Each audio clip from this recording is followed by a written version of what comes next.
Hola, si hay un tema con el que he sido muy insistente en relación al narcisismo es el contacto cero. Y es que el contacto cero, además de tener nula comunicación con el narcisista, significa otras cosas. He visto muchas víctimas caer en crisis cuando rompen el contacto cero.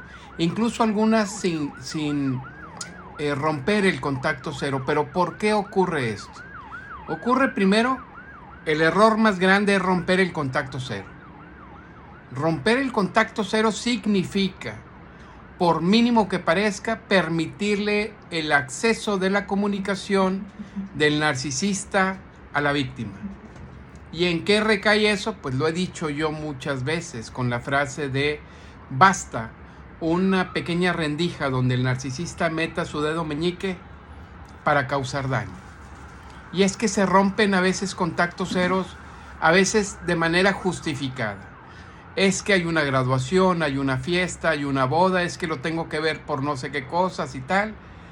Y viene la debacle donde el narcisista aprovecha para meterse a la cabeza de la víctima. Me quedé pensando ahorita que decía para meterse. No para meterse a la cabeza de la víctima porque ya está dentro, sino para volver a accionar todo ese manipulación y control que el narcisista ejerce sobre la víctima.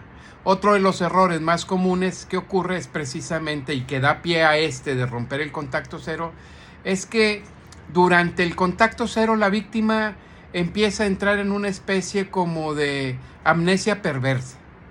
Empieza a recordar lo bueno, lo malo empieza a perder fuerza y entonces la víctima empieza a idealizar la relación que tuvo con el narcisista. Y eso es sumamente grave. Otro de los errores que suele ocurrir es justamente que la víctima no comprenda la utilidad que tiene el contacto cero. ¿Y cuál es esa utilidad? Que precisamente al no tener contacto con él, la víctima tiene el tiempo para trabajar con ella misma. Y no se hace. ¿Qué es lo que pasa en el contacto cero? Que la víctima tiene su mente y sus emociones allá, todavía, en el narcisista, en lugar de ganar ese tiempo para trabajar en ella misma.